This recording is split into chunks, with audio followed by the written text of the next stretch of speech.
अभी जो है हम लोगों ने अभी लास्ट टर्म तक जो है वो हम लोगों ने मेंटर मेंटरिंग ऐसे सारे टॉपिक्स यहाँ पर कवर किए हैं। तो आज की इस रिवीजन क्लास में हम लोग यहाँ पर स्कूलिंग स्टार्ट करेंगे, स्कूल्स के बारे में। तो वो आपकी हेडिंग है स्कूलिंग।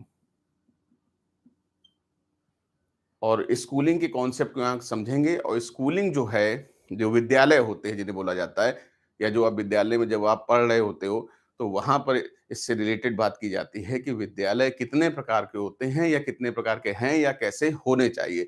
तो मुख्य रूप से जो स्कूल्स को है वो तीन भागों में बांटा गया है। पहला जो होते हैं वो कौन से होते हैं? Traditional schooling. Traditional schooling. दूसरे कौन से होते हैं? एनरिचिंग।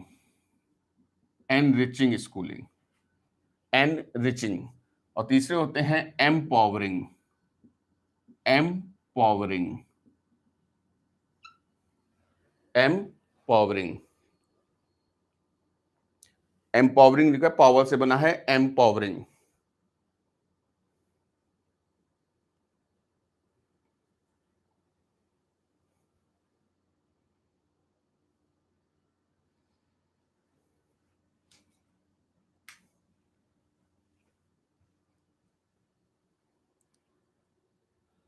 एम्पावरिंग, पावर से बना है, एम्पावरिंग स्कूलिंग। तो तीन तरह के स्कूल होते हैं। कौन से? एक ट्रेडिशनल स्कूल्स, दूसरे एनरिचिंग स्कूल, तीसरे एम्पावरिंग। ट्रेडिशनल स्कूल्स को बोलते हैं आपके परंपरागत विद्यालय। एनरिचिंग होते हैं, वो क्या होते हैं? आपके समृद्ध विद्यालय। और जो एम्पावरिंग होते हैं, ये आपके होते हैं प्रगतिशील विद्यालय। तीन तरह के विद्यालय होते हैं। तो यहाँ पर स्कूलिंग की हम लोग बात करें कितने तरीके से, तो तीन तरीके से। अब यहाँ पर हम क्वालिटीज पढ़ेंगे कि हर स्कूल में क्या क्या होता था।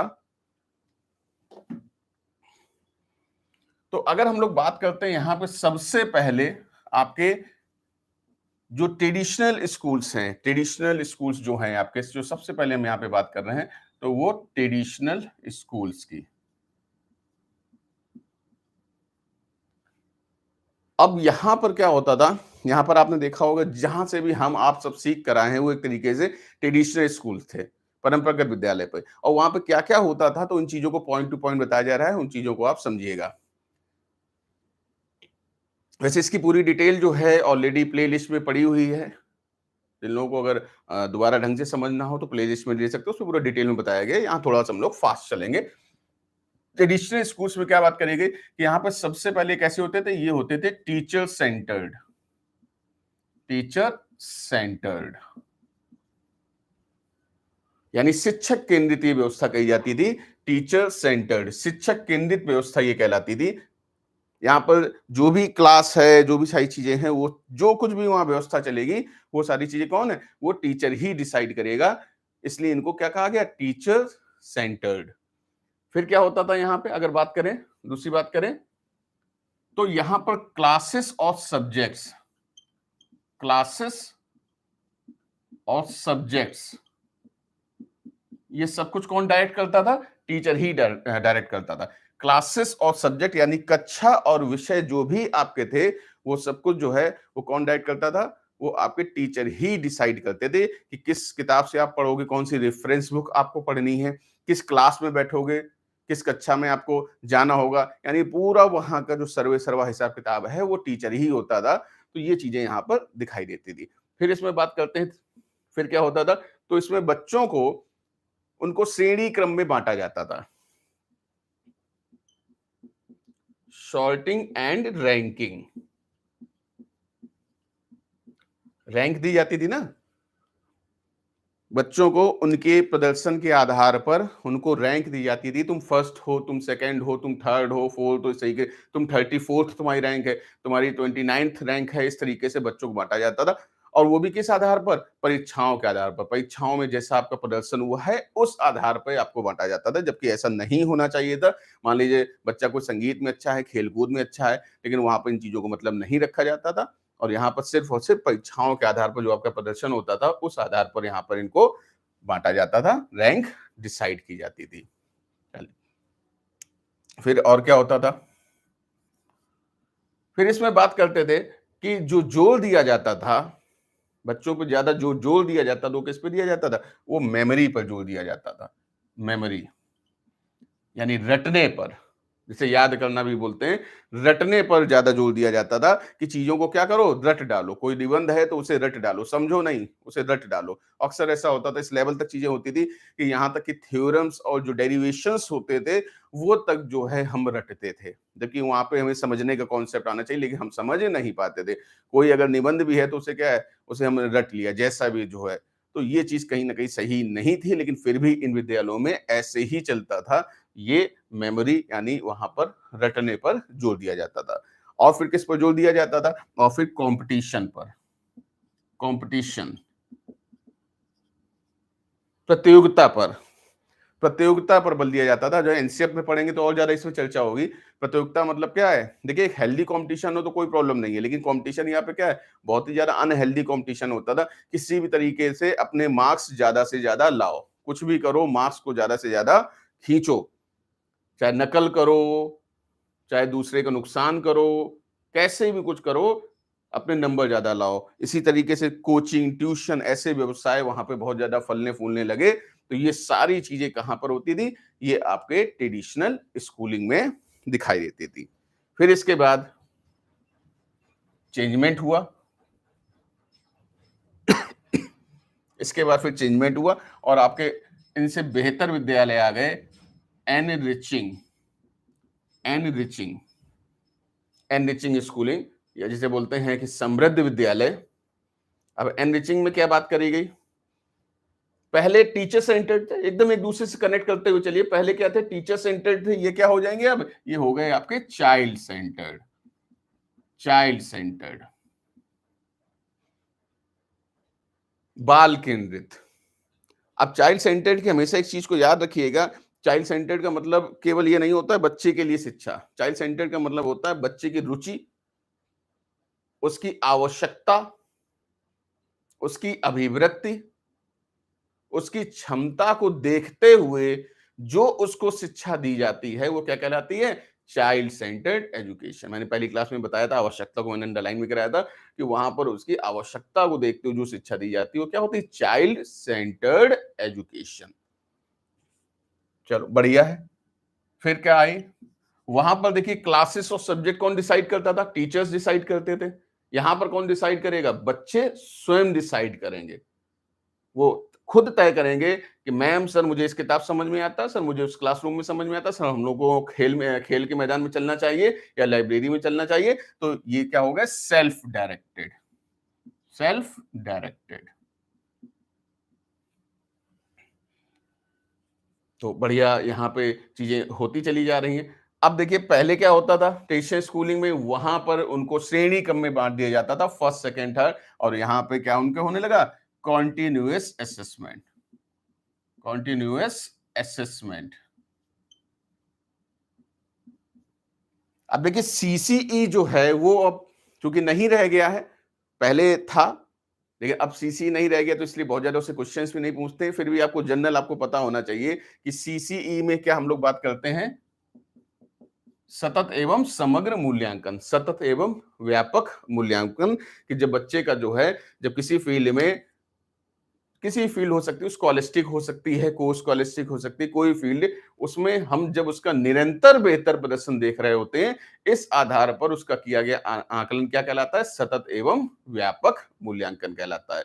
तो यहाँ पे क्या कंटिन्यूअस असेसमेंट होता है, और केवल खेल कूद में ही नहीं, संगीत में ही, बल्कि इसके अलावा अन्य क्षेत्रों में। मैंने आपको बताया भी था कि देखिए दो तरीके के क्षेत्र होते हैं, एक होते हैं स्कॉलेस्टिक और एक होते हैं को स्कॉलेस्टिक, शैक्षणिक और गैर शैक्षणिक।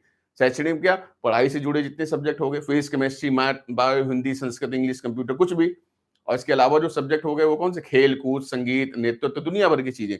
ये सारी चीजें जो हैं, इनमें जिसमें बच्चा निरंतर बेहतर प्रदर्शन कर रहा, उस आधार पर किया गया मूल्यांकन कहलाता सतत एवं व्यापक मूल्यांकन।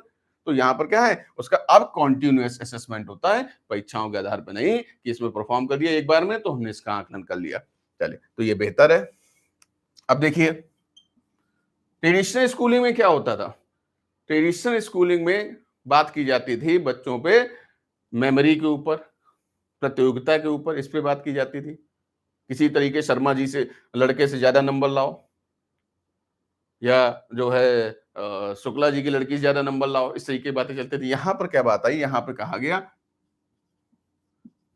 कोलैबोरेशन, सहयोग की भावना डेवलप करी गई। कंपटीशन नहीं है, कोलैबोरेशन। अगर एक चीज तुमको आती है तो दूसरी चीज दूसरे को आती है, तो एक दूसरे से मिलकर चीजों को सीखो। अगर मुझे मैथ आती है तो मैं आपको मैथ सिखा दूंगा, आपको इंग्लिश आती है आप मुझे इंग्लिश सिखा दो। तो ये एक सहयोग की भावना डेवलप करेगी। फिर क्या डेवलप करेगी? Critical thinking. क्रिटिकल थिंकिंग, गहन चिंतन के साथ।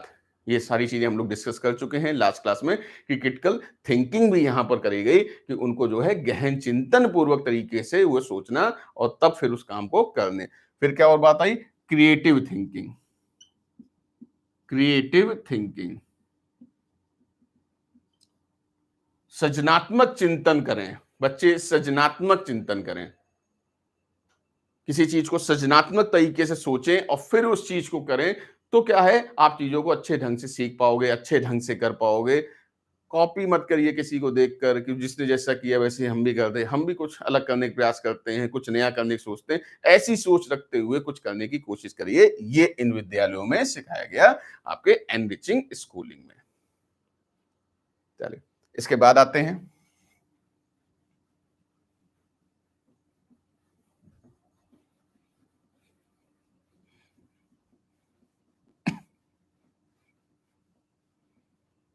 फिर है आपका एम्पावरिंग स्कूलिंग।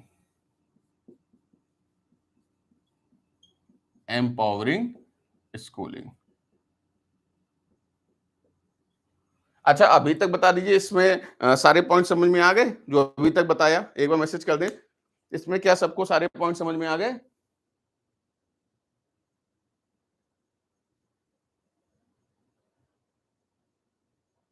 कोई चीज ना समझ में आई हो तो मैसेज कर दें, मैं उसको फिर से समझा देता हूं। कोई पॉइंट अगर नहीं समझ में आया तो।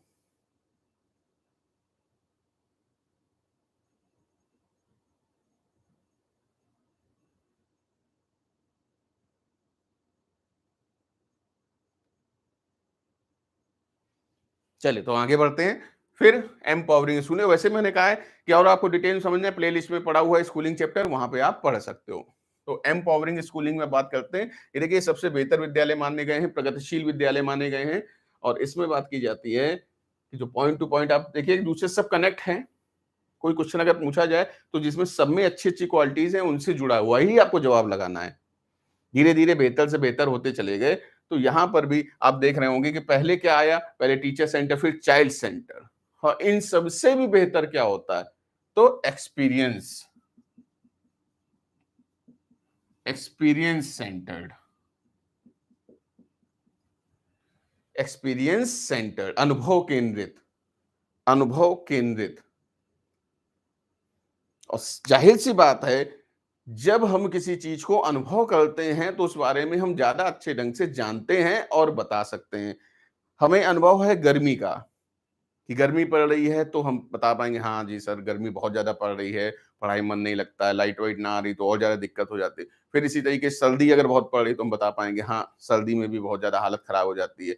बहुत ज्यादा बरसात हो रही है तो भी हम बता सकते हैं कि हाँ भाई बरसात में समस्या होती है। जब हम किसी चीज को फील करते हैं, उसको हम अनुभव करते हैं, तो उस चीज के बारे में हम ज्यादा अच्छे ढंग से जान पाते हैं, सीख पाते हैं। जैसे बच्चे को क्या है, आपने दिखा दिया कि भाई ये टाइगर है, एक बना दिया आपने उसको, डिजिटल बोर्ड पे बना दिया या एक डायग्राम पे दिखा दिया।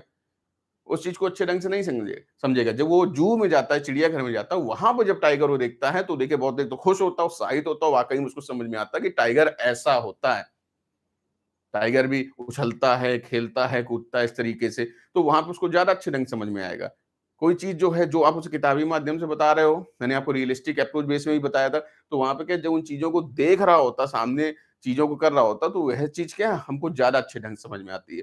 एक होता है कि आप देखिए आप किताब पढ़िए, आपको थोड़ा कम समझ में आता, आप केवल किसी चीज को सुनिए, थोड़ा कम समझ में आता है। लेकिन जब उसको आप ऑडियो विजुअल वे में जब आप करते हो तो आपको ज्यादा अच्छे ढंग से वो चीज समझ में आती है। वो क्या आपका एक्सपीरियंस लेवल क्या है वो एनहेंस कर देता है। इस वजह से वह चीज हमको ज्यादा अच्छे ढंग से समझ में आती है। तो ये क्या हो गया, एक्सपीरियंस सेंटर्ड। फिर इनके पास कौन सी क्वालिटी आई? Virtual authenticity. जैसे हमने काल्पनिक चिंतन वाली बात करी है, और इसमें मैंने आपको बताया था कि इसमें क्या होता है कि इसमें हम किसी दूसरे के ऊपर भरोसा ना करें, बल्कि क्या है, अपने ऊपर भरोसा करते हैं कि इस चीज में बदलाव हम लाएंगे। जापान में अगर 500-600 किलोमीटर की रफ्तार से अगर बुलेट ट्रेन चल रही है, तो हम दूसरे देश के ऊपर निर्भर न रह के हम उस चीज को खुद करेंगे। जैसे भारत ने कोरोना वैक्सीन का खुद निर्माण किया, विदेशों के आश्रित नहीं रही। ये एक तरीके से क्या, ये वर्चुअल ऑथेंटिसिटी जो है, जो ये कहते हैं ना बदलता भारत, तो ये वही है कॉन्सेप्ट कि हमारे वैज्ञानिकों ने, हमारे साइंटिस्टों ने, हमारे इंजीनियर्स ने वो चीज करके दिखाई। खुद से जब सोचा ना कि इंडिया खुद कर सकता, अब देखिए भारत अपना आगे बढ़ रहा है, कई क्षेत्रों में आगे बढ़ रहा है, चंद्रमा तक हमारा पहुंच गया है चंद्रयान। तो इस तरीके से अब हम खुद कर रहे हैं, हम दूसरे के ऊपर निर्भर नहीं रह रहे हैं। ये कॉन्सेप्ट कहलाता है वर्चुअल ऑथेंटिसिटी। जिस दिन ये आ जाएगी खुद से चीजों करने का, तो निश्चित रूप से आप बहुत बेहतर करोगे। ये इन विद्यालयों में सिखाया जाता है। फिर आपका क्या आता है, नेक्स्ट पॉइंट आता है मल्टी लिटरेसीज, बहुविध क्षमता। बहुविध क्षमता यानी बहुत सारे कौशल्स को सिखाना। एक कौशल नहीं, बहुत सारे कौशल्स को। जैसे बताया ना, लाइफ स्किल्स में हमने पढ़ा है, तो कोई एक चीज थोड़ी ना पढ़ी, बहुत सी चीजें। जब हम बच्चे के सर्वांगीण विकास की बात करते हैं, तो 360 डिग्री असेसमेंट की बात करते हैं, तो एक चीज थोड़ी ना, बहुत सारी चीजों को जो है हम बच्चों को सिखाते हैं। सेल्फ डिपेंडेंट या कहें इंडिपेंडेंट बनना, तो क्या है कि आप अपने जो काम है वो आप खुद कर सकते हो। जैसे गांव में आप देखिए, पहले भी था, अब भी है, कि वहां पे मैक्सिमम काम जो है लोग अपने खुद कर लेते हैं। उनको घर के, वो अगर खाना बनाना है या इस तरीके से, वो खुद भी बना लेंगे, वो दूसरे को डिपेंडेंट नहीं रहेंगे, चाहे वहाँ लेडीज हो चाहे वहाँ पे जेंट्स हो। और इसी तरीके से देखिए, आप जो है उनके जो ट्यूबवेल होते हैं, अगर उनका कभी इंजन विंजन खराब हो जाता है, तो वो खुद सही कर लेते हैं। यहाँ तक कि बाइक की सर्विस है वो खुद कर लेते हैं, ट्रैक्टर की सर्विस है वो खुद कर लेते हैं। एक बार तो बुलाया जो भी मैकेनिक है, या अगर कोई बिजली संबंधित इलेक्ट्रीशियन, उसको वहीं पर देख लिया, समझ लिया, अगली बार से उसको खुद किया। तो ये कॉन्सेप्ट क्या है, उन्होंने एक कौशल अपने अंदर डेवलप किया। यानी आपके पास एक से ज्यादा कौशल होने चाहिए, ढेर सारे कौशल होने चाहिए। भले ही आप उस फील्ड में एक्सपर्ट नहीं है, लेकिन जो काम आसानी से किए जा सकते हैं उनको तो हम कर ही सकते हैं। मैं आपसे ये नहीं कह रहा हूं कि आप चले जाओ बिजली की तार वार वायरिंग बदलने लगो जाके, लेकिन लोग ऐसे हैं जो बल्ब नहीं लगा पाते हैं, ऐसे भी लोग हैं। वो भी इसके लिए किसी दूसरे का सहारा करते हैं। घर में अगर लेडीज नहीं है तो खाना भी नहीं बना पाते, वो दूसरे का एक तरीके से सहारा करते हैं। जबकि कई लोग ऐसे हैं जो घर के सारे काम कर लेते हैं, कोई उनको ऐसी जरूरत नहीं कि जब कोई सामने वाला हो तभी वो कर पाएंगे। तो ये कॉन्सेप्ट कराया क्या आपका, मल्टी लिटरेसी, जो ये स्कूल उनको सिखाते हैं। चलिए, इसके बाद नेक्स्ट क्या है, फिर इसमें बात करते हैं। इसमें जो जोर दिया जाता है वो किसके ऊपर, रिस्क टेकिंग। रिस्क टेकिंग, इसको अंडरलाइन कर लीजिएगा, बहुत इंपॉर्टेंट है। जोखिम लेने की क्षमता विकसित करते हैं ये विद्यालय। जोखिम लेने की क्षमता विकसित करते हैं ये विद्यालय। आमतौर पर जोखिम लेना हमारे यहाँ हमेशा खराब माना जाता है, लेकिन ये जोखिम लेना तो बहुत सही यहाँ पे बता रहे हैं, और लेना भी चाहिए। कहते हैं मेंटर के अंदर भी जोखिम लेने की क्षमता होनी चाहिए, उसके अंदर भी जोखिम लेने की क्षमता होनी चाहिए, चुनौतीपूर्ण सामना करना उसे आना चाहिए। जोखिम इन द सेंस क्या है कि जिस चीज में होता है ना कि 1% चांस है ये हो सकता है, 90% चांस है ये नहीं हो सकता, 99% चांस है ये नहीं हो सकता है, तो 1% क्यों जाना, ये 1% यदि हो गया तो सोचिए कितनी चीजें बदल जाएंगी। तो ये कॉन्सेप्ट जो यहाँ पे आया, जोखिम लेने की क्षमता। ध्यान दीजिए, जोखिम लेने का मतलब यहाँ पे ये नहीं है कि आप जो है ट्रेन के सामने आप खड़े हो जाओ जाके, या आंख बंद करके आप सड़क पार करने लगो, जो बॉलीवुड की मूवीज आती है, वो जोखिम लेना नहीं, वो बेवकूफी कहलाती है। जोखिम लेने से मतलब ये है कि मान लीजिए आपका आईएएस का इंटरव्यू है, और उसी दिन जो है आपको क्लर्क का नियुक्ति पत्र मिलने वाला है उसी दिन। तो उसमें मैक्सिमम लोग क्या कहेंगे, वो कहेंगे क्लर्क का नियुक्ति पत्र ले लो यार, नौकरी कम से कम मिल जाएगी सरकारी। आईएएस का पता इंटरव्यू हुआ ना हुआ, फिर हम सड़क पे आ जाएंगे। लेकिन 1% लोग ऐसे होंगे जो कहेंगे नहीं, हम इंटरव्यू देंगे जाके, क्योंकि अगर हो गए तो आप सोचिए कितनी बड़ी पावर वो चली जाएंगे। तो ऐसे जीवन में हमारे पास कई मौके आते हैं जब हमको जोखिम लेना पड़ता है। तो रिस्क टेकिंग टेंडेंसी उनके अंदर सिखाई जाती है। और क्या होता है, और फिर इसमें बात करते हैं इंटरेक्शन की। इंटरेक्शन की अंतःक्रिया, लोगों से अंतःक्रिया करो, पर्यावरण से अंतःक्रिया करो, वातावरण से अंतःक्रिया करो, जो भौतिक वस्तुएं हैं उनसे अंतःक्रिया करो, इंटरेक्ट हो, तो आप चीजों क्या है ज्यादा अच्छे ढंग से सीखोगे, ज्यादा ढंग से जान पाओगे, ज्यादा ढंग से सीख पाओगे। कहते हैं ना, ज्यादा लोगों से जो घुलते हैं मिलते हैं, अलग अलग तरीके के लोगों से घुलते मिलते हैं, तो उनको ज्यादा ज्ञान होता है, उन्हें पता होता है कि कहाँ पर कैसे क्या बात करनी, किस जगह पे क्या मिलता है, किस जगह पे क्या नहीं मिलता है। एक तरीके से वहां पर उनके पास क्या है, बहुत सारी चीजें उनके अंदर डेवलप हो पाती, तभी जब हम एक से ज्यादा से ज्यादा लोगों से ज्यादा चीजों से, परिस्थितियों का हम सामना करते हैं, तो हम ज्यादा सीख पाते हैं। तो यहां पर बात करी गई इंटरेक्शन की। फिर इसमें क्या बात की जाती है इन स्कूलों में, और बात की जाती है अपनी जो एथिकल वैल्यूज हैं, एथिकल वैल्यूज हैं, इनको भी यहां पर इन विद्यालयों में डेवलप कराया जाता है। अब हमारी एथिकल वैल्यूज कई चीजों में हो सकती हैं, हमारी कंट्री के लिए हो सकती है, हमारे परिवार के लिए हो सकती है, हमारे समाज के लिए हो सकती है। केवल 26 जनवरी और 15 अगस्त को ही देशभक्ति न जागे, इसके अलावा बाकी चीजों में भी हम टाइम से टैक्स पे करें, हम चोरी ना करें, सरकार के मतलब बोलते हैं ना टैक्स चोरी है, इस तरीके से चीजें ना करें। कैश का लेन-देन कई लोग इसीलिए करते हैं कि अगर नेट बैंकिंग थ्रू या ऑनलाइन करेंगे तो सरकार की नज़र में चला जाता है। तो ये सही नहीं है। विदेशी जो हैं वो क्यों आगे हैं? इसीलिए हैं कि उनके हर जो है सिटीज़न, हर नागरिक क्या है, वो ये काम करके सोचता है कि ये मेरा काम हो रहा है, मेरे देश का है, देश इसमें तरक्की करेगा। हमारे इंडिया में क्या होता है, नहीं, भाड़ में जाओ, अपना देखो। पहले लोग जो है वो ट्रेन वेन में लगा रहते थे, चीजें उखाड़ ले जाया करते थे, बस में गद्दी वद्दी फाड़ देते हैं, या अभी भी कर देते हैं। तो ये चीजें सही नहीं है। आप सोचिए, आप किसका नुकसान पहुंचा रहे हैं, राष्ट्र का नुकसान पहुंचा रहे हैं, बसें फूंक दे रहे हैं, तो वो आपकी संपत्ति है।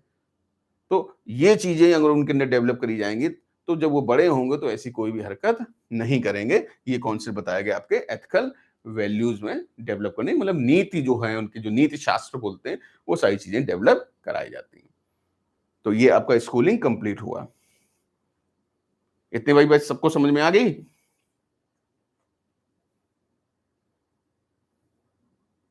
जल्दी बता दो भाई।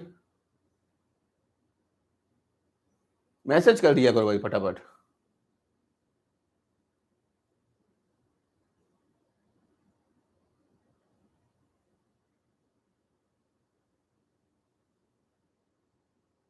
चले,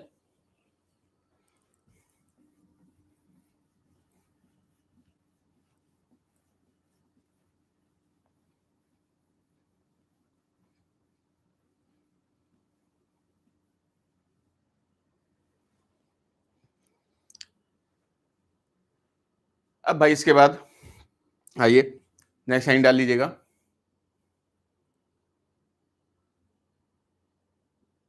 एनेक्डोटल रिकॉर्ड और पोर्टफोलियो। एनेक्डोटल रिकॉर्ड और क्या, पोर्टफोलियो। और आपको इसमें पता ही है, ढेर सारे क्वेश्चन आपको मिलते हैं। तो एनेक्डोटल रिकॉर्ड में मैंने आपको बताया था कि ये क्या होता है, ये brief events and episodes, brief events and episodes. ये सीधे सीधे एक नंबर का क्वेश्चन यहां पे बनता है, ब्रीफ इवेंट्स एंड एपिसोड्स,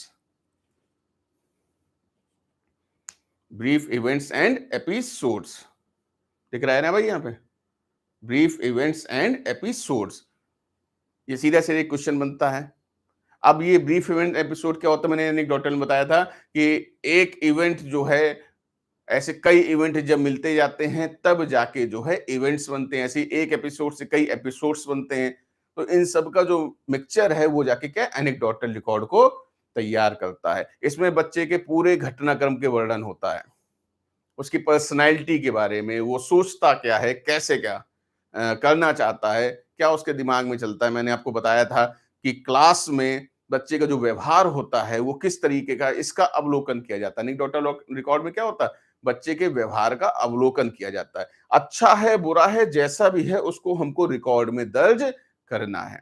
जिन लोगों ने पढ़ा होगा उन्हें समझ में आ रहा होगा, जैसा भी है, फेवरेबल है अनफेवरेबल है, हमें उसको रिकॉर्ड में दर्ज करना ही होगा। फिर क्या बात करते हैं कि एनेक्डोटल रिकॉर्ड क्या है, यह शिक्षक को मोटिवेट करने में मदद करता है। शिक्षक को, बच्चे को नहीं। किसको मदद करता है, शिक्षक को मोटिवेट करने में मदद करता है एनेक्डोटल रिकॉर्ड। क्योंकि जब हमें बच्चे की कमियां पता चलती हैं, उसको लगता है कि ये कमियां इसके अंदर हैं, तो इनको हमें सुधारना है। सुधारने के लिए क्या है, आप मोटिवेट होते हो। तो एनेक्डोटल रिकॉर्ड क्या है, वो शिक्षक को मोटिवेट करने में मदद करता है। फिर मैंने आपको बताया कि एनेक्डोटल रिकॉर्ड क्या है, कॉन्फिडेंशियल होता है। ये कॉन्फिडेंशियल होता है, सबको नहीं दिया जा सकता है। अगर आपको याद आ रहा हो कि कॉन्फिडेंशियल होता है, इसको किसी गलत हाथों में नहीं दिया जाता। क्यों? क्योंकि इसमें बच्चे की सारी जो है कमियां, उसकी सारी शक्तियां, अच्छाइयां, सब कुछ है। तो अगर गलत हाथों में पड़ गया तो इसका कोई क्या है, दुरुपयोग भी कर सकता है। इसलिए कैसा, कॉन्फिडेंशियल होता है। इसमें बच्चे का संपूर्ण विवरण दिया होता है। डिटेल में आप लोगों ने पढ़ा भी होगा, समझा भी होगा। तो एनेक्डोटल रिकॉर्ड निश्चित रूप से फिर क्या है, कॉन्फिडेंशियल तो हो जाता है और मूल्यवान ये रिकॉर्ड हो जाता है। तो उसको बहुत संभाल के रखा जाता है। इसलिए किसी दूसरे व्यक्ति को देखते देते वक्त इस बात का ध्यान रखना होगा कि क्या वह व्यक्ति इस मूल्यवान रिकॉर्ड को लेने लायक है भी या फिर नहीं। तो पूरा संपूर्ण विवरण, सारी चीजें एनेक्डोटल रिकॉर्ड में ये होती हैं। इसमें बच्चे के व्यवहार का अवलोकन ना केवल घर में बल्कि विद्यालय में, विद्यालय के बाहर, पड़ोस में, हर जगह हम उसके व्यवहार का अवलोकन करते हैं। केवल एक जगह सीमित नहीं रखते हैं कि केवल विद्यालय में कर लिया, क्लास में कर लिया, घर में कर लिया। हर जगह आपको व्यवहार का अवलोकन करना होगा। जरूरी नहीं कि इसके लिए आप बच्चे के साथ ही हमेशा घूमते रहो, लेकिन उससे जुड़े हुए लोग हैं, उनसे आप बात करते हो। जैसे घर के बारे में पता करना, उनके माता पिता से चर्चा करके, बाहर मोहल्ले में क्या करता है तो उसके दोस्तों से बात करके। तो इससे क्या है, हम उसके बारे में ज्यादा अच्छे ढंग से चीजें जान पाएंगे। ये मोटा मोटा एनेक्डोटल रिकॉर्ड में बताया है। फिर इसके बाद आता है आपका, फिर एक चीज पॉइंट और है कि एनेक्डोटल रिकॉर्ड जो है बच्चे की क्लिनिकल सर्विसेज में मदद करता है। मान लीजिए भविष्य में उसको कोई समस्या होती, किसी भी तरीके की मानसिक समस्या होती है, तो वहां पे क्या है, तो वो रिकॉर्ड अगर होगा तो जब आप किसी साइक्रेटिस्ट के पास ले जाते हैं, किसी काउंसलर के पास ले जाते हैं, तो वो उस एनेक्डोटल रिकॉर्ड को पढ़ के क्या है, पूरी हिस्ट्री समझ जाता है। तो उस हिस्ट्री के माध्यम से समझ जाता है कि बच्चे को आखिर प्रॉब्लम कहां पर आई है, तो वो बच्चे का इलाज आसानी से कर पाता है। ये कॉन्सेप्ट था एनेक्डोटल रिकॉर्ड का। इसके बाद आ जाता है आपका पोर्टफोलियो। और पोर्टफोलियो में मैंने एक बात बताई थी, अगर आपको याद हो तो, क्या ये क्या होता है, best piece of a work, best piece of work, एक नंबर का सीधा क्वेश्चन। और इसमें आपको याद आ रहा होगा कि यह सभी अच्छे कामों में जो सबसे अच्छा काम है, ये सभी अच्छे कामों में जो सबसे अच्छा काम है, वो क्या कहलाता है, वो पोर्टफोलियो। जैसे ऐश्वर्या राय जी सुंदर हैं, खूबसूरत हैं, लेकिन उनके पोर्टफोलियो की हम क्या बात करेंगे, उनकी आंखों के बारे में, उनकी आईज के बारे में। यानी सारी अच्छी चीजों में जो सबसे अच्छी, मैंने आपको एग्जाम्पल भी दिया था कि आपने बहुत अच्छा खाना बनाया, बहुत सारे पकवान बनाए हुए, लेकिन पोर्टफोलियो में आपने क्या कहा कि भाई खीर हमने पोर्टफोलियो में रखा, या हमने जो है सूखी सब्जी पोर्टफोलियो में रखी।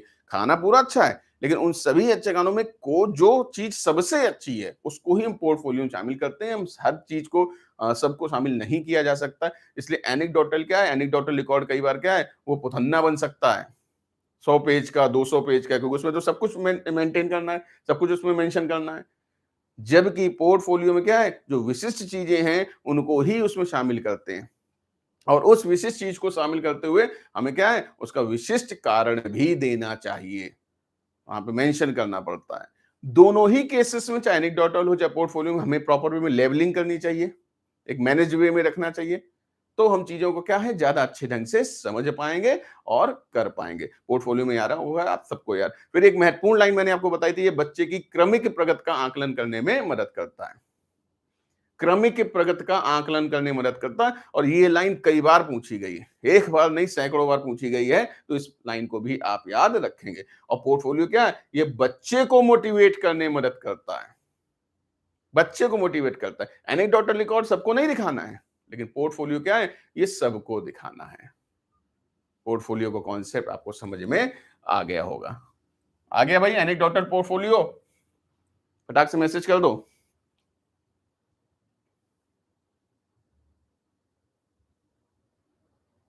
फिर आगे बढ़ा जाए।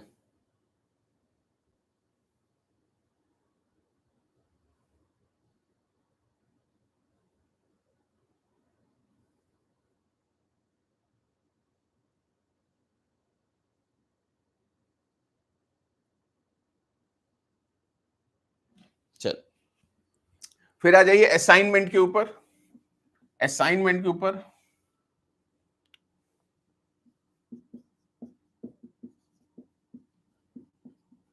और असाइनमेंट में अगर आपको याद हो तो मैंने एक बात बताई थी, अगर आपको याद हो तो मैसेज कर सकते हैं।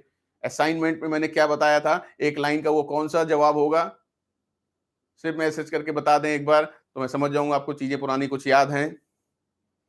क्या बोलते हैं इसको, मैं हिंट दे देता हूं कि इसमें टास्क लगता है, टास्क आता है।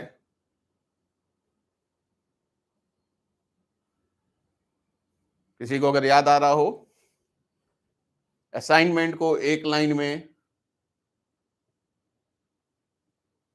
जरा सा भी आप लिख देंगे मैं समझ जाऊंगा। मैंने टास्क बता दिया है, आगे का आप बता दो।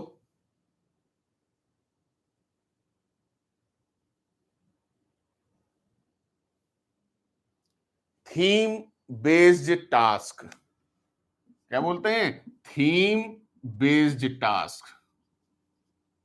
असाइनमेंट को थीम बेस्ड टास्क बोलते हैं, असाइनमेंट ने बताया है।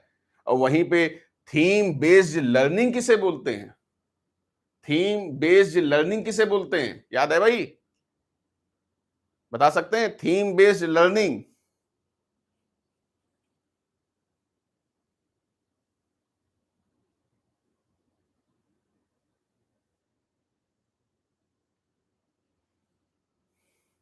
थीम बेस्ड लर्निंग किसे बोलते हैं, प्रोजेक्ट को, याद रखिएगा, क्वेश्चन पूछे जा सकते हैं।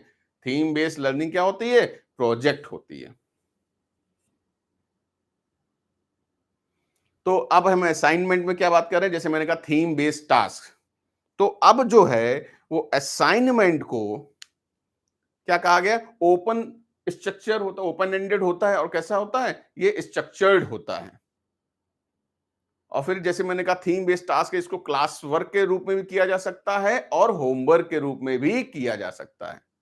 असाइनमेंट आपने बनाए होंगे, ऐसा नहीं है कि केवल आप उसको घर में ही करना, आप क्लास में भी कर सकते हो। होमवर्क से अलग है, क्योंकि होमवर्क में क्या होता था, हम उसको टीप लेते थे, होमवर्क को हम रट लेते थे, एक खाना पूरी तरीके से हम करते थे, हम उसमें ज्यादा दिमाग नहीं लगाते, किसी दूसरे ने किया हुआ सेम टू सेम वैसे ही कॉपी कर लिया। लेकिन असाइनमेंट में क्या, हम अपने दिमाग का यूज करते हैं, क्योंकि असाइनमेंट, ध्यान दीजिएगा मेरी बात को, असाइनमेंट आपको मौके देता है ज्यादा सोचने के, ज्यादा विचारने के। असाइनमेंट आपको मौके देता है खोजबीन करने के, कि आप जाइए और पता करिए चीजें क्या हैं, लोगों से कुछ अलग करने की कोशिश करने का मादा रखता है असाइनमेंट। होमवर्क में ऐसा नहीं होता था, तो यहां पर नाम बदल के कर दिया गया असाइनमेंट। तो देख लीजिएगा क्वेश्चंस में कि वहां पर क्या कह रहे हैं। हो सकता है वो आपसे पूछे कि दत्त कार्य या होमवर्क या गृह कार्य का उद्देश्य होना चाहिए, तो उद्देश्य यही होना चाहिए, खोजबीन करें, नई नई चीजें ढूंढें, उनके बारे में नई नई जानकारियां हासिल करें और लोगों को भी बताएं। तो असाइनमेंट में क्या है, बच्चा एक्टिव इन्वॉल्व भी होता है, जबकि होमवर्क में ऐसा नहीं होता था। असाइनमेंट में क्या है, बच्चा एक्टिव इन्वॉल्व होगा।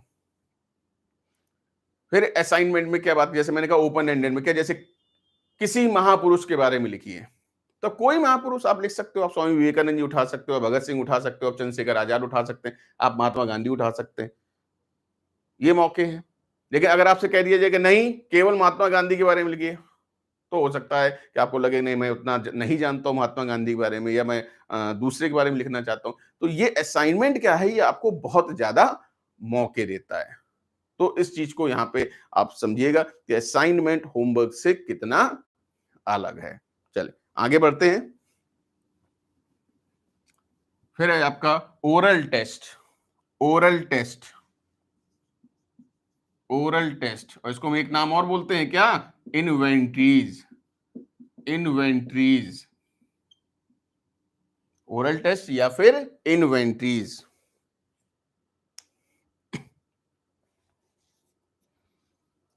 अब देखिए ओरल टेस्ट क्या करता है, ओरल टेस्ट इन्वेंट्रीज जो है ये उन बच्चों के लिए बेहतर माना गया है जिनको लिखने में समस्या होती है, या लिखने में समस्या का सामना करना पड़ता है, उन बच्चों के लिए बेहतर है। फिर क्या है, ये बच्चों की डेप्थ ऑफ लर्निंग को मापने में मदद करता है, गहनता के साथ। क्यों, क्योंकि ओरल टेस्ट में क्या होता है कि वहां पर वाइवा हो रहा है, जैसे तो आपने जैसे किसी क्वेश्चन का जवाब आपने दे दिया, तो मुझे लगा हाँ इसको जानकारी है, तो लाओ जरा क्वेश्चन का स्तर बढ़ा देते हैं। ये मैं ओरल टेस्ट में कर सकता हूँ, डीपली मैं घुस सकता हूँ, कोई भी टीचर घुस सकता है। जबकि रिटन टेस्ट में क्या होता है, ऐसा नहीं होता। रिटन टेस्ट में जो अब दे दिया तो दे दिया। अब बच्चा अगर मान लीजिए रट के आ गया या तुक्का भी उसने लगा दिया तो उसको कर ले जाएगा। देखिए ओरल टेस्ट में आपके पास मौके होते हैं कि आप क्वेश्चनों को कभी भी इधर उधर कर सकते हो। रिटन में क्या है, वो जो आपने दे दिया तो अब दे दिया फिर। लेकिन हाँ साथ ही साथ क्या है, रिटन टेस्ट में कम समय लगता है। रिटन टेस्ट में कम समय लगता है, 3 घंटे पेपर है, 3 घंटे में कंप्लीट हो जाएगा। ओरल टेस्ट में आप किसी बच्चे को अगर 10 मिनट भी दे रहे हो क्लास में, मान लीजिए 100 बच्चे भी हुए तो आप समझ लो कितना ज्यादा समय लग जाएगा। तो दोनों के अपने लाभ हैं, दोनों के अपने हानि हैं। और ध्यान दीजिएगा हमेशा, कभी भी किसी एक आकलन के तरीके को, मेरी बात ध्यान सुनिएगा, कभी किसी एक आकलन के तरीके को हमेशा मत कहिएगा कि यही सबसे सही है। कोई भी चीज सबसे सही वही नहीं हो सकती है। पेपर पेंसिल टेस्ट, ये कई बार पूछ देते, कागज पेंसिल परीक्षण, ये आकलन का एक तरीका तो है, लेकिन आकलन का एकमात्र तरीका नहीं है। कोई भी आकलन का तरीका एकमात्र तरीका नहीं हो सकता है। जैसे मैंने कहा आपने कि एनेक्डोटल अगर है तो हमें पोर्टफोलियो की क्या जरूरत, लेकिन नहीं, पोर्टफोलियो का अपना महत्व है और एनेक्डोटल का अपना महत्व है। पोर्टफोलियो कॉन्सेप्ट में देख लीजिएगा, मैंने ऑलरेडी आपको पढ़ा रखा है वहां पे, ऑडियो विजुअल एड से लेके पेंटिंग फोटोग्राफ से लेके वो सारी चीजें, तो हर जगह जहां पे चीजें हैं तो आपको यहाँ रिवाइज हो रहा होगा, सारी चीजें याद आ रही होंगी। तो ओरल टेस्ट क्या है, ये डेप्थ ऑफ लर्निंग को मापने में मदद करता है, उसके एक्सप्रेशंस के थ्रू चीजों को समझने में मदद करता है। ये आपके ओरल टेस्ट कहिए या फिर इसको इन्वेंट्रीज के नाम से जानिए, एक ही चीज कहलाती, कुछ भी इसमें अंतर नहीं है। इतनी बात भाई समझ में आ गई?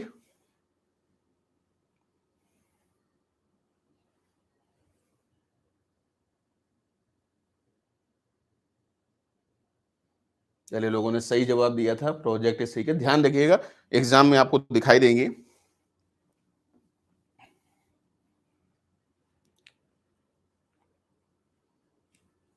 अब देखिए एक टॉपिक रहता है बोर्डम। बोर्डम, और बोर्डम में हम क्या समझते हैं, जब किसी चीज का संज्ञानात्मक मूल्य खत्म हो जाता है तो हम बोर्डम के शिकार हो जाते हैं।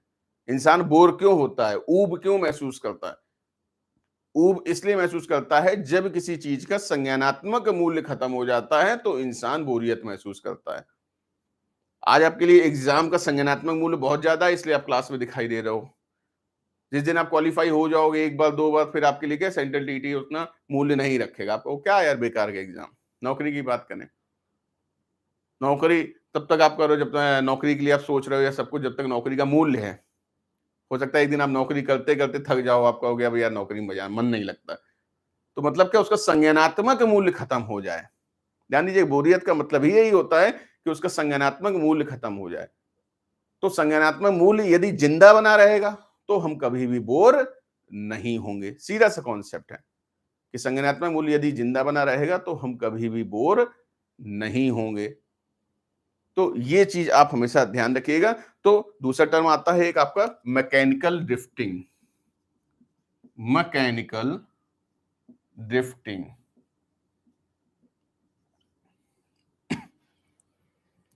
अब मैकेनिकल ड्रिफ्टिंग क्या है? जब कभी बात करी जाए किसी मशीनी कार्य से जुड़ी हुई, यांत्रिक कार्य से, और उसमें जब हम किसी यांत्रिक कार्य को बार बार कर रहे हैं, काफी टाइम से कर रहे हैं, तो हमसे क्या है, त्रुटियां होने लगती, गलतियां होने लगती हैं। टाइपिंग कर रहे हैं तो एम की जगह एन दबने लगा है, एस की जगह पी दबने लगा है, बाइक चला रहे हैं तो गियर फंसने लगे हैं, ऐसा कई बार होता है। तो वो क्या है, वो उस केस में जवाब आपको क्या लगाना है, मैकेनिकल ड्रिफ्टिंग। अगर ये नहीं है तो आपको जवाब लगाना है बोर्डम। बात समझिएगा। तो ये दोनों अलग अलग तरीके से चीजें हैं, इसको आप ध्यान रखिएगा। तो अब बोर्डम से बचा कैसे जाए, या मैकेनिकल इससे कैसे बची जाए, ड्रिफ्टिंग से? तो जवाब है इसका transfer policy. Transfer policy, transfer policy में क्या बताया था कि एक जगह से दूसरी जगह ट्रांसफर कर दी जाए। दिवाली आती है तो हम लोग सामान एक जगह से दूसरी जगह शिफ्ट कर देते हैं। अलमीरा यहाँ रखी, अब इधर कर दिया, बेड इधर इस तरफ सिर था, अब हमने इधर तरफ कर दिया। वो चीजें बदलने ही से हम बोर्डम से बच जाते हैं। हम कपड़े बदल बदल के पहनते हैं बोर्डम की वजह से। हम खाना भी, जितनी भी आपको चीज को क्यों ना अच्छी लगती हो, अच्छी, लेकिन आप उसे रोज नहीं खा सकते हो, बदलते हैं। बाकी सारे दिन होते हैं, संडे इसलिए रहता है, संडे को काम ज्यादा होते हैं, लेकिन बाकी दिनों से अलग होता है। इस वजह से हम क्या है, बोर नहीं होते हैं। तो ट्रांसफर पॉलिसी कॉन्सेप्ट है। जैसे बच्चा जो है क्लास 6 में पढ़ रहा है, तो जब 7th में वो पहुंचता है तो उसकी क्लासरूम चेंज कर दिया जाता है, वो जगह बदल दी जाती है। वो किसका हिस्सा है? ट्रांसफर पॉलिसी का हिस्सा है। तो बोर्डम से रिलेटेड यहां पर ये चीजें आपको समझनी होगी। उम्मीद करते हैं आज की क्लास आपको समझ में आई होगी।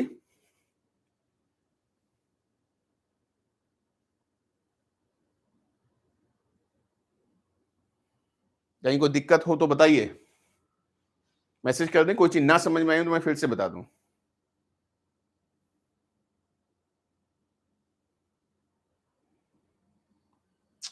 बस अब अपनी एक दो क्लासेस में और ये जितने भी टॉपिक्स हैं वो कंप्लीट हो जाएंगे, उसके सीधे हम लोग एनसीएफ और क्वेश्चन पेपर के ऊपर आ जाएंगे। तो एकदम बस जुटे रहिए, 20 तारीख को आपका एग्जाम है।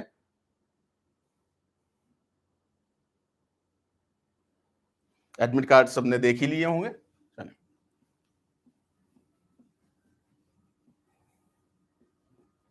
इसके बाद एक चीज ध्यान रखिएगा, चलो मैं टॉपिक अभी बता ही रहा हूं। बच्चे के सर्वांगीण विकास को मैंने बात करी 360 डिग्री असेसमेंट की। 360 डिग्री असेसमेंट बोलते हैं बच्चे के सर्वांगीण विकास में। तो बच्चे के सर्वांगीण विकास में क्या क्या आता है? उसकी मेंटल डेवलपमेंट या मेंटल हेल्थ कह लीजिए, मेंटल डेवलपमेंट, उसके ऑल राउंड डेवलपमेंट, जो बच्चे का सर्वांगीण विकास या ऑल राउंड डेवलपमेंट होता है, उसमें क्या क्या आती है? पहली चीज मेंटल डेवलपमेंट, यानी मानसिक जो उसका स्वास्थ्य है, मानसिक विकास से उसको ध्यान रखा जाता है। अगर मेंटल रूप से वो सही नहीं है तो चीजों को वो बेहतर तरीके से नहीं सीख पाएगा, नहीं कर पाएगा। दूसरा क्या आता है? दूसरा इसमें आता है आपका फिजिकल डेवलपमेंट। फिजिकल डेवलपमेंट या फिजिकल हेल्थ एक दूसरे के पूरक हैं। अगर आप शारीरिक रूप से स्वस्थ नहीं हो तो आप मानसिक रूप से भी स्वस्थ नहीं रहोगे। बीमार हो, कोई और तकलीफ है, तो आपका मन किसी काम में नहीं लगेगा। तो फिजिकली भी बच्चा स्ट्रांग होना चाहिए, मेंटली भी स्ट्रांग होना चाहिए। फिर क्या होता है तीसरा? Intellectually development. इंटेलेक्चुअल डेवलपमेंट मतलब बौद्धिक विकास। अब देखिए, बौद्धिक और मानसिक में अंतर है, ये मैं आपको डिटेल में बता चुका हूं। एक बौद्धिक पर्सन वो एक आईएएस हो सकता है, लेकिन वो मेंटल डेवलपमेंट हो सकता है उसका कम हो। एक रिक्शे वाला जो है वो बौद्धिक नहीं है, बहुत ज्यादा इंटेलेक्चुअल नहीं है, उसका हो सकता है मेंटल लेवल क्या बहुत अच्छा हो। तो ये दोनों में अंतर है जो मैं आपको डिटेल में बता चुका हूं। तो यहां पर क्या है कि बौद्धिक विकास, उसका बौद्धिक विकास भी किया जाए, किसी चीज को ढंग से समझे, सोचे और फिर करे। और मेंटल लेवल मतलब तनाव या ऐसी चीजें बहुत ज्यादा ना ले। तो इंटेलेक्चुअली डेवलपमेंट। और फिर क्या बात करते हैं चौथे? Spiritually development. स्पिरिचुअल डेवलपमेंट, आध्यात्मिक विकास। आध्यात्मिक विकास, यहां का मतलब आध्यात्मिक विकास का मतलब क्या है? पूजा पाठ नहीं है या धर्म कर्म की बातें नहीं हो रही। आध्यात्मिक विकास का मतलब क्या है? एक स्पिरिचुअलिटी, हम समाज के लिए क्या कर रहे हैं, हम देश के लिए क्या कर रहे हैं, निस्वार्थ भावना से हम क्या बेहतर कर रहे हैं, हम इस जगत संसार के जीवों के लिए क्या कर रहे हैं। तो ये एक स्पिरिचुअलिटी होती है। इसका मतलब ये नहीं कि आप पूजा पाठ करो।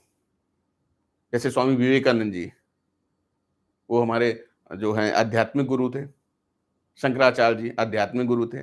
तो ये जो है स्पिरिचुअलिटी की यहाँ पे बात की जा रही है। ये 4 मेन माने जाते हैं। इसके अलावा फिर और आते हैं, मतलब मेन सभी हैं लेकिन मुख्य रूप से 4 ये रखे जाते हैं। इसके अलावा फिर मैंने क्या बताया आपको? Social development. सोशल डेवलपमेंट, सामाजिक विकास होना चाहिए भैया। समाज के नियम कायदे कानून भी उसको पता होने चाहिए। समाज में क्या हो रहा क्या नहीं हो रहा उसे खबर ही नहीं है, तो ऐसा भी हमें जो है बुद्धू टाइप का व्यक्ति नहीं चाहिए। थोड़ा सामाजिक हो, समाज में क्या तौर तरीके होते हैं, रूल्स क्या होते हैं, ये उसे जानकारी हो। फिर इसी तरीके से क्या बात करते हैं? कल्चरल डेवलपमेंट, सांस्कृतिक विकास। अपनी संस्कृति को जाने पहचाने। ऐसा ना हो कि अपनी संस्कृति के बारे में उसको कुछ पता ही नहीं, बातें बड़ी बड़ी छौंक रहा है। तो ऐसा नहीं, अपनी संस्कृति के बारे में उसे पता चलनी चाहिए। उसकी जो भी संस्कृति, उसका जो भी कल्चर है उसके बारे में उसको जानकारी होनी चाहिए। और उन रीति रिवाजों का निर्वाह उसे प्रॉपर वे में करना आना चाहिए। ये कल्चरल डेवलपमेंट की बात। कल्चर हमारा हमें बहुत कुछ सिखाता है। हम अपने कल्चर से यदि दूर भागते हैं तो आप विश्वास मानिए आप कभी भी बेहतर इंसान नहीं हो सकते हैं। Culture development. फिर मैंने क्या बात करी? Moral development. मोरल डेवलपमेंट, नैतिक विकास, तो नैतिकता पूर्ण जो बातें रहती हैं, सच बोलिए, ईमानदार बनिए, ऐसी सारी चीजें, वो क्या है, नैतिक विकास वहां पे होना चाहिए। फिर मैंने बताया कैरेक्टर डेवलपमेंट, इसके बारे में डिटेल में आपको बता चुका हूँ कि कैरेक्टर डेवलपमेंट होता क्या है, जो हम समझते क्या थे और वाकई में होता क्या है। एक टीचर के रूप में मेरा कैरेक्टर दूसरा होगा, एक पिता के रूप में कैरेक्टर दूसरा होगा, एक बेटे के रूप में कैरेक्टर दूसरा होगा। तो कैरेक्टर डेवलपमेंट के बारे में हम चीजें आपको बता चुके हैं।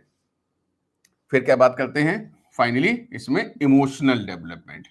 इमोशनल डेवलपमेंट, इसको भी आज की डेट में काफी तवज्जो दी जा रही है, इमोशनल डेवलपमेंट की। ध्यान दीजिएगा, इमोशनल डेवलपमेंट, सामवेगिक विकास, जैसे हम लोग पढ़ा था ना इंट्रापर्सनल, उसी तरीके से यहाँ क्या है, इमोशनल डेवलपमेंट।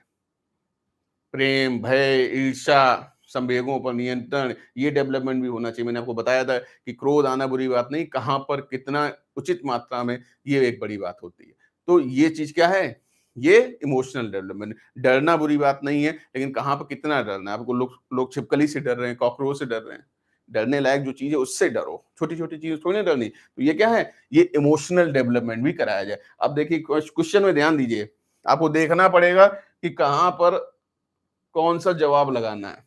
मोटे मोटे जैसे ये बताए गए, लेकिन अगर किसी ऑप्शन में आपको इमोशनल डेवलपमेंट अगर साथ में दिख रहा है, इनके साथ में भी, तो आप उस जवाब को टिक करना, वो जवाब आपका सही माना जाएगा। जैसे मान लीजिए जवाब इस तरीके से है, physical development, social development, moral development और कैरेक्टर डेवलपमेंट। देखा जाए सभी सही है, लेकिन ऐसे नहीं सही। फिर एक दूसरा ऑप्शन है फिजिकल डेवलपमेंट, मोरल डेवलपमेंट और कैरेक्टर डेवलपमेंट और इमोशनल डेवलपमेंट। तो अब इमोशनल डेवलपमेंट को आपने उस लाइन में देखा, इसलिए उस जवाब को आप लगा दीजिएगा। ऑप्शन जैसे उन्होंने दिया spiritual development, cultural development, moral development और इमोशनल डेवलपमेंट, तो अब यहां पे लगा दोगे। तो फिर आप उधर क्या है, फिजिकल या इस तरीके को छोड़ देते हो। तो ये चीज ध्यान रखिएगा, क्वेश्चन पूछे गए हैं, उम्मीद करते हैं ये बात सबको समझ में आ गई होगी। बता दो भाई, आ गई?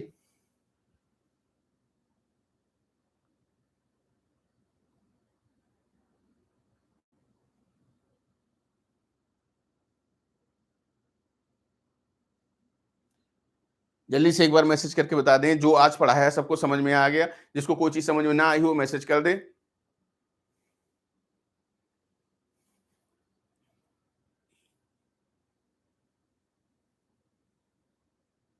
कोई चीज ना समझ में आई मैसेज कर दें, मैं आपको दोबारा से समझा दूंगा।